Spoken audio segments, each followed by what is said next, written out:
নেতৃবৃন্দ, আমি বক্তব্য শুরুতেই গভীর শ্রদ্ধার সাথে স্মরণ করছি মহান মুক্তিযুদ্ধের স্বাধীনতার ঘোষক, সেক্টর কমান্ডার, জাতীয়তাবাদী দলের প্রতিষ্ঠাতা শহীদ প্রেসিডেন্ট জিয়াউর রহমান।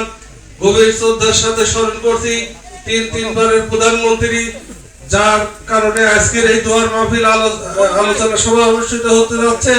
আমাদের প্রিয় নেতৃত্ব বেগম খালেদা জিয়া এবং ৭১-এর মুক্তিযুদ্ধের থেকে শুরু করে ২৪-এর গণ আন্দোলনে যারা শহীদ হয়েছেন, সকল শহীদদের আত্মার মাগফিরাত কামনা করে আমি দু একটি কথাই বলতে চাচ্ছি। আমি আজকে শুভেচ্ছা জ্ঞাপন করছি আজকের এই দোয়ার মাহফিলে যারা আয়োজন করছেন তাদেরকে। এর মধ্যে আছেন আমাদের বাংলাদেশ জাতীয়তাবাদী প্রচার দলের কেন্দ্রীয় কমিটির সদস্য জনাব আর কে সবুজ উপস্থিত, বাংলাদেশ জাতীয়তাবাদী দলের সিনিয়র বিএনপির নেতা, লক্ষ্মীপুর ইউনিয়নের ৯ নং ওয়ার্ডের সাবেক মেম্বার জনাব ইসরায়েল মেম্বার। আমি শুভেচ্ছা জ্ঞাপন করছি বাংলাদেশ জাতীয়তাবাদী দলের অন্যতম সিনিয়র নেতা ফজলু মাস্টার। আমি শুভেচ্ছা জ্ঞাপন করছি বাংলাদেশ জাতীয়তাবাদী দলের আমার এই ৮ নম্বরের বিএনপির নেতা ফজলু ভাই। আমি শুভেচ্ছা জ্ঞাপন করছি বাংলাদেশ জাতীয়তাবাদী দল লক্ষ্মীপুর ইউনিয়ন শাখার কৃষক দলের আহ্বায়ক আক্কাজ আলী।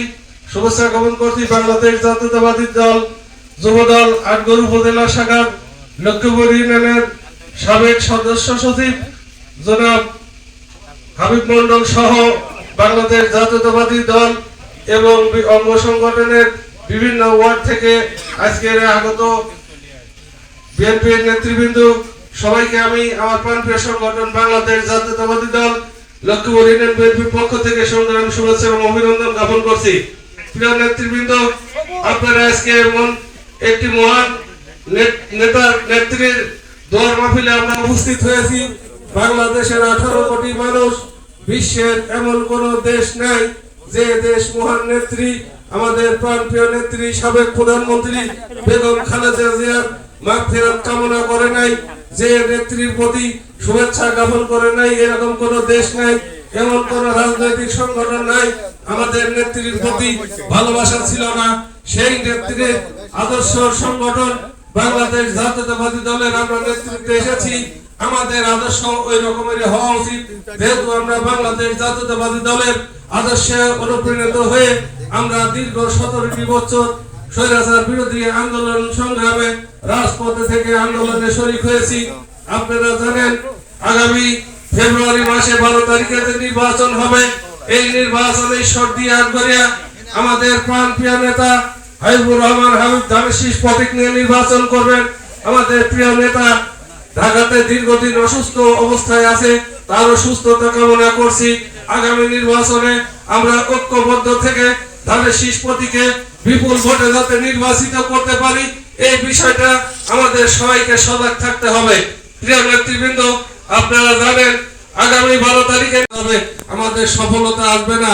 আমাদের প্রিয় নেতা তারেক রহমান, আপনারা জানেন দীর্ঘ ১৭টি বছর বাংলাদেশ থেকে হাজার হাজার মাইল দূরের থেকে এই আন্দোলনের সক্রিয় ভূমিকা পালন করেছেন, যেখানে বাংলাদেশের সাধারণ মানুষ থেকে শুরু করে কৃষক, শ্রমিক, খেটে খাওয়া মানুষ, ছাত্র, যুবক প্রত্যেকটা লোক এই আন্দোলনে শরীক হয়েছিলেন, যার নেতৃত্বে সেই প্রিয় নেতা তারেক রহমান আমাদের বাংলাদেশে এখন তার পদচারণা হয়েছে। আপনারা জানেন এই আগামী কয়েকদিনের মধ্যেই সিলেট মাজার শরীফ জিয়ারত করে সারা বাংলাদেশের নির্বাচন প্রচারণায় লিপ্ত থাকবে।